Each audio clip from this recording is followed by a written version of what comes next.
안녕하십니까. 사랑하는 온누리교회 성도 여러분, 좋은 아침입니다.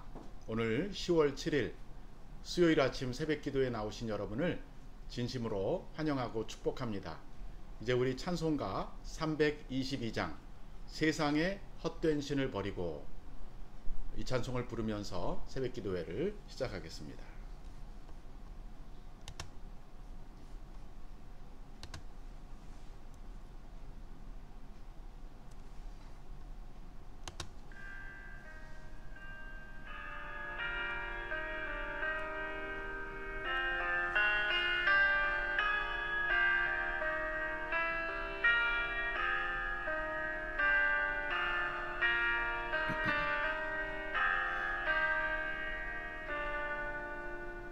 세상의 헛된 신을 버리고, 세상의 헛된 신을 버리고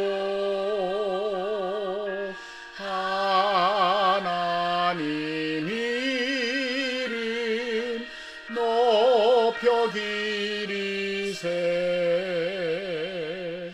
온 선하 백성 모두 나와서 다같이 하나님만 섬기세. 세상의 헛된 우상 버리고 인간의 모든 부귀영화와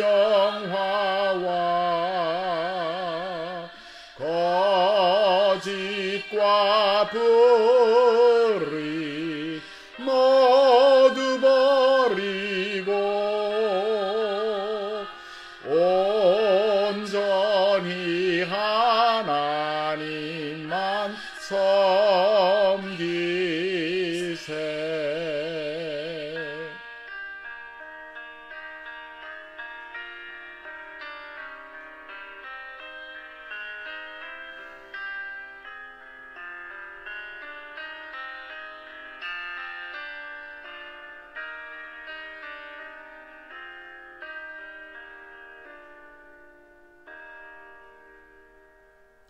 주님의 백성 서로 해하려 시기와 미움 아주 버리고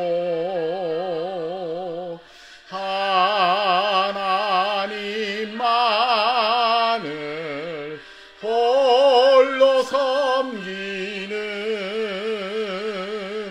전국으로서 이루소서.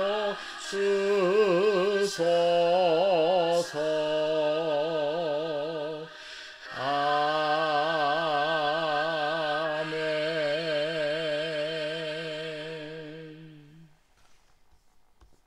기도하겠습니다. 자비와 은총의 주님, 지난밤에도 저희를 잘 쉬게 해주시고 이 아침에 건강한 몸으로 일으켜 주셔서 주님 앞에 나와 예배하고 찬송하며 이 하루를 시작할 수 있게 해주셔서 감사합니다. 오늘 하루도 주님과의 만남으로 하루를 시작하기 원합니다. 특별히 우리의 눈과 귀를 열어주셔서 주님의 말씀을 볼 때 또 들을 때 그것을 읽고 듣고 깨달아 알게 하시며 하나님의 가르침을 받는, 주님의 음성을 듣는 이 시간이 되게 해 주시옵소서. 그리하여 주님의 뜻을 따라 오늘 하루 살아갈 수 있도록 인도하여 주옵소서. 우리 주 예수 그리스도의 이름으로 기도합니다. 아멘. 오늘 아침에 함께 보실 말씀은 예레미야 44장입니다. 예레미야 44장 1절에서 10절을 같이 봉독하시겠습니다. 제가 봉독할 때 여러분도 생명의 삶이나 또는 성경을 보시면서 같이 읽을 수 있으면 좋겠습니다. 애굽 땅에 사는 모든 유다 사람 곧 믹돌과 다바네스와 놉과 바드로스 지방에 사는 자에 대하여 말씀이 예레미야에게 임하니라. 이르시되 만군의 여호와 이스라엘의 하나님께서 이와 같이 말씀하시니라. 너희가 예루살렘과 유다 모든 성읍에 내린 나의 모든 재난을 보았느니라. 보라, 오늘 그것들이 황무지가 되었고 사는 사람이 없나니 이는 그들이 자기나 너희나 너희 조상들이 알지 못하는 다른 신들에게 나아가 분향하여 섬겨서 나의 노여움을 일으킨 악행으로 말미암음이라. 내가 나의 모든 종 선지자들을 너희에게 보내되 끊임없이 보내어 이르기를 너희는 내가 미워하는 이 가증한 일을 행하지 말라 하였으나 그들이 듣지 아니하며 귀를 기울이지 아니하고 다른 신들에게 여전히 분향하여 그들의 악에서 돌이키지 아니하였으므로 나의 분과 나의 노여움을 쏟아서 유다 성읍들과 예루살렘 거리를 불살랐더니 그것들이 오늘과 같이 폐허와 황무지가 되었느니라. 7절 만군의 하나님 이스라엘의 하나님 여호와께서 이와 같이 말씀하셨느니라. 너희가 어찌하여 큰 악을 행하여 자기의 영혼을 해하며 유다 가운데서 너희의 남자와 여자와 아이와 젖 먹는 자를 멸절하여 남은 자가 없게 하였느냐. 어찌하여 너희가 너희 손이 만든 것으로 나의 노여움을 일으켜 너희가 거기 가서 머물러 사는 애굽 땅에서 다른 신들에게 분향함으로 끊어버림을 당하여 세계 여러 나라 가운데에서 저주와 수치거리가 되고자 하느냐. 너희가 유다 땅과 예루살렘 거리에서 행한 너희 조상들의 악행과 유다 왕들의 악행과 왕비들의 악행과 너희의 악행과 너희 아내들의 악행을 잊었느냐. 마지막 10절 그들이 오늘까지 겸손하지 아니하며 두려워하지도 아니하고 내가 너희와 너희 조상들 앞에 세운 나의 율법과 나의 법규를 지켜 행하지 아니하느니라. 아멘. 여기까지 오늘 본문 말씀 읽었습니다. 세상을 살아가다 보면 우리가 고난을 겪거나 또 패망하거나 또 실패할 때가 있습니다. 아마도 인생을 살면서 한 번도 실패하지 않고 계속 성공만 하는 사람은 없을 것입니다. 마치 우리가 옛날에는 입학시험을 봤는데 입학시험에 한 번도 안 떨어지고 쫙 올라가는 사람이 쉽지 않은 것처럼 인생도 실패할 때가 있는 것이죠. 근데 우리가 실패했다고 해서 절망할 필요는 없습니다. 왜?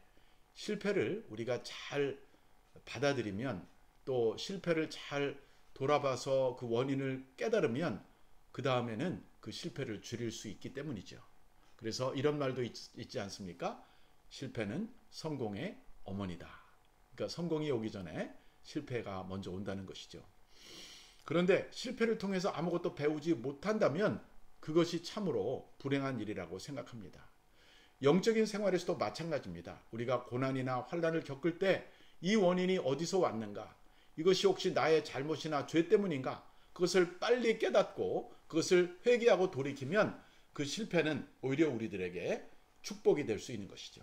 오늘 이스라엘의 사람들의 유다 사람들의 모습을 보면서 우리는 이와 같은 점을 생각하게 되는 것입니다. 본문의 내용을 잠깐 살펴보겠습니다. 애굽으로 끌려갔던 예레미야는 거기에서도 여전히 예언 활동을 하고 있습니다. 즉 선지자 노릇을 하고 있다는 것이죠. 한 번 해병은 영원한 해병이다, 이런 말이 있는 것처럼 한 번 하나님의 종은 영원한 종이다. 하나님께 한 번 사로잡힌 사람은 하나님이 놓지 않으신다는 것이죠.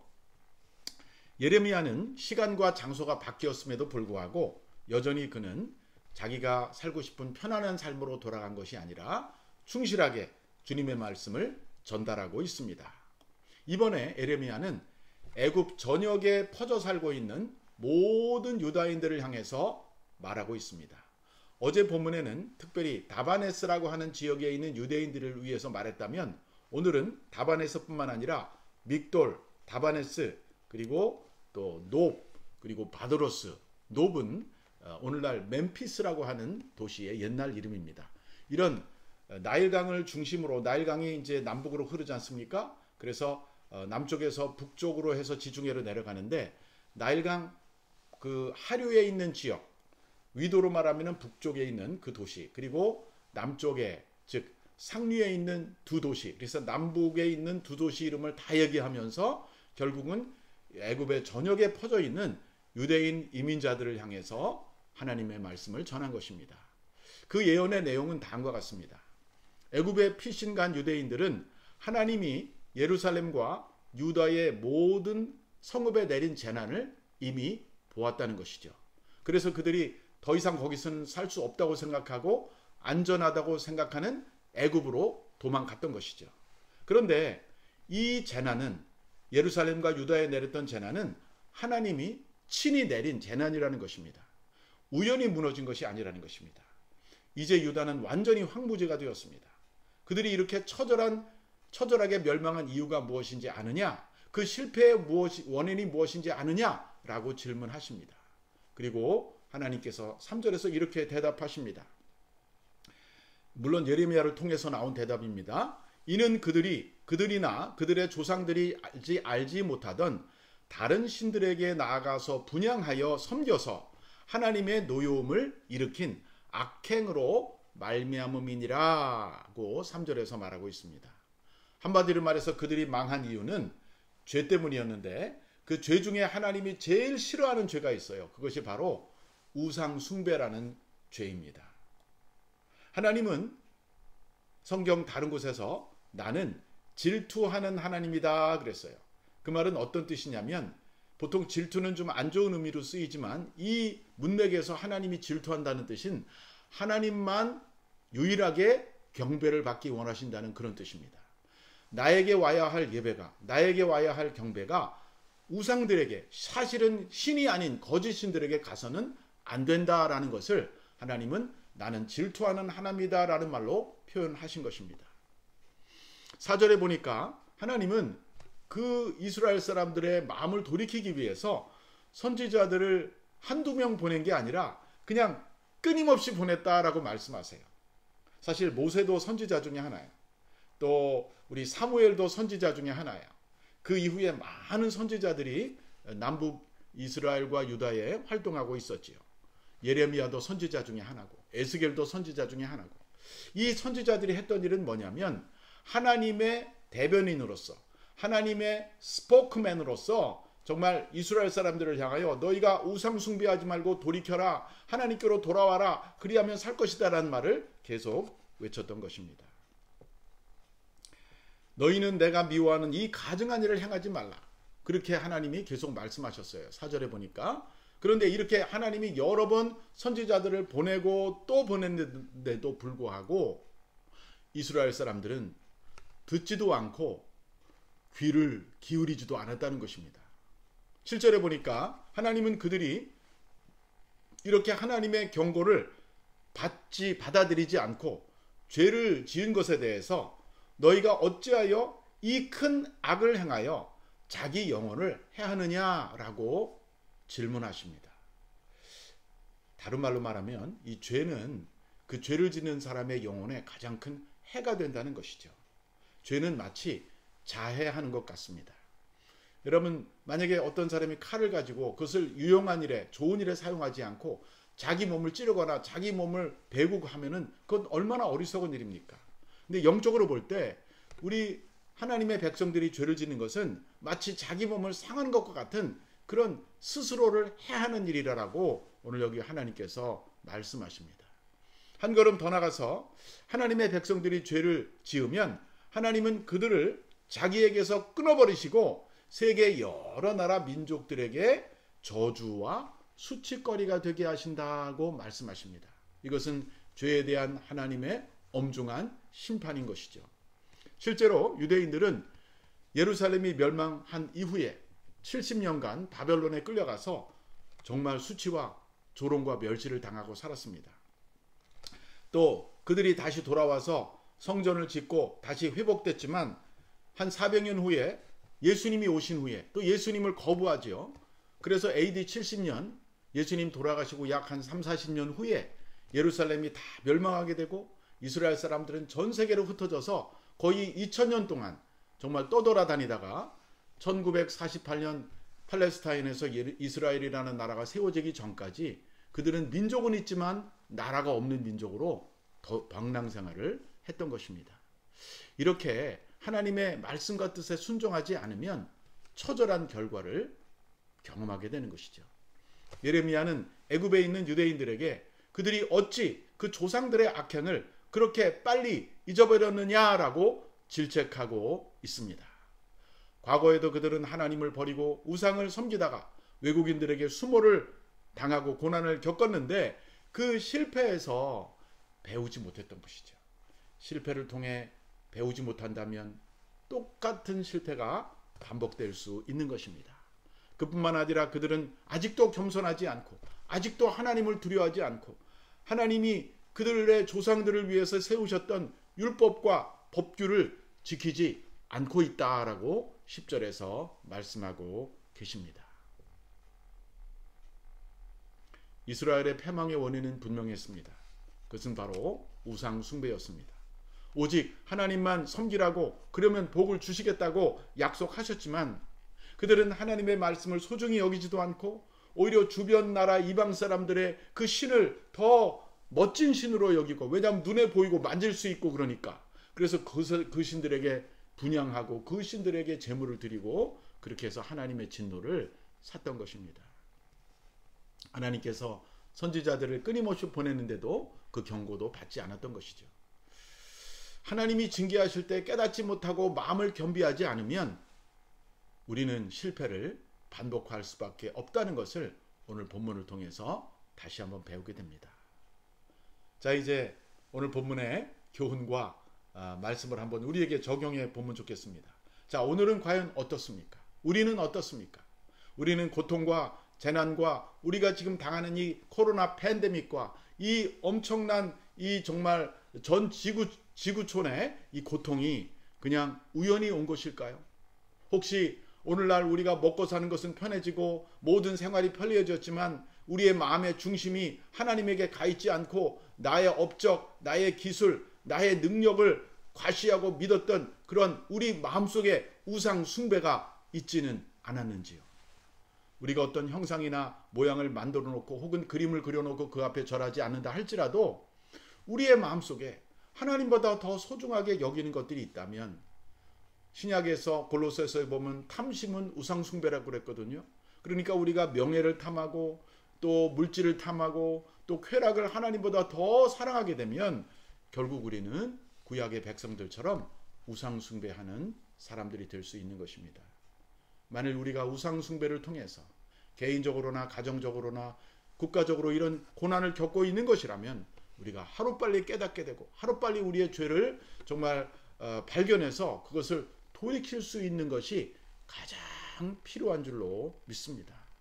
하나님은 이스라엘 사람들에게 너는 마음을 다하고 성품을 다하고 뜻을 다하고 힘을 다하여 주 너희 하나님을 사랑하라, 하나님만 사랑하라 이렇게 명령하셨고, 그리고 신약에 보면 예수님이 오셔서도 그것은 크고 첫째 되는 계명이다라고 하심으로 유대인들에게 뿐만 아니라 예수님을 통해 하나님의 자녀가 되는 모든 세상의 그리스도인들에게 하나님을 사랑하라는 명령을 주셨던 것이죠. 우리가 할 일은 이 세상에 있는 어떤 피조물이나 우리의 업적이나 우리의 사역이나 우리의 능력이나 우리의 물질이나 우리의 명예나 어떤 것보다도 하나님을 높이고 하나님을 사랑하고 하나님을 우리의 마음속에 가장 최우선으로 두는 것이 바로 우리의 오늘날 우상 숭배에서 벗어나는 길인 줄로 믿습니다. 여러분과 저의 삶이 정말 하나님을 가장 첫자리로 모시고 세상의 헛된 신들을 다 버리고 과거 구약의 이스라엘 사람들이 멸망했던 그 원인, 그것이 혹시 우리 안에 있다면 오늘 우리가 그것을 버리고 하나님께로 돌아가는, 그렇게 함으로 말미암아 하나님께서 우리들의 삶을 회복하시고 우리를 통해 영광 받으시는 그런 놀라운 인생이 될 수 있기를 주님의 이름으로 축원합니다. 기도하겠습니다. 사랑과 자비의 하나님, 끊임없이 하나님보다 세상에 있는 것들을 더 사랑하고 쫓아갔던 우리의 헛된 마음과 잘못된 마음의 우상 숭배를 용서하여 주시옵소서. 이제부터 마음을 정하고 뜻을 정하여 오직 하나님만 사랑하고 하나님만 가장 높이기 위해 살아가는 저희들이 되게 해 주시옵소서. 보이지 않는 마음의 우상들을 다 버릴 수 있도록 도와주시고 오직 하나님의 말씀과 하나님의 계명과 하나님의 뜻을 붙들고 살아가는 저희들이 되게 해 주시옵소서. 오늘 하루도 그와 같은 하루가 되기 원하며 우리들의 남은 생애가 그와 같은 삶이 되기를 간절히 원하면서 우리 주 예수 그리스도 이름으로 기도합니다. 아멘. 예, 이제 각자가 또 기도하는 시간을 갖도록 하겠습니다. 몇 가지 기도 제목을 나눕니다.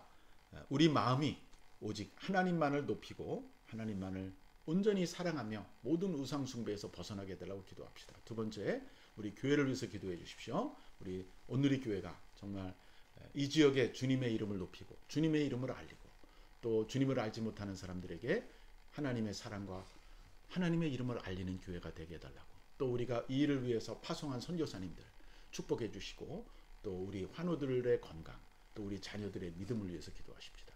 마지막 세 번째로 우리 정부들을 위해서, 나라를 위해서 기도하는데 특별히 우리 미국과 우리 대한민국이 정말 하나님을 경외하는 나라로 바로 서서 영적 부흥이 일어나고 많은 사람들이 정말 하나님을 위해서 살아가는 복된 나라가 되게 하시고, 특별히 신앙의 자유가 없는 북한이나 중국이나 러시아나 공산주의 이런 모든 무신론 사회주의가 이 지구상에서 다 무너지고 정말 하나님을 경외하는 나라들로 다 바뀌게 해달라고 같이 기도하고, 특별히 코로나 팬데믹 중에 있는데 백신이 빨리 개발되고 우리의 일상이 회복될 수 있도록 하나님 앞에 간절히 기도한 후에 여러분도 각자 기도를 제목을 가지고 기도하시고 오늘 새벽 기도를 마치도록 하겠습니다. 이제 기도 찬양을 들으시면서 각자 기도하시겠습니다.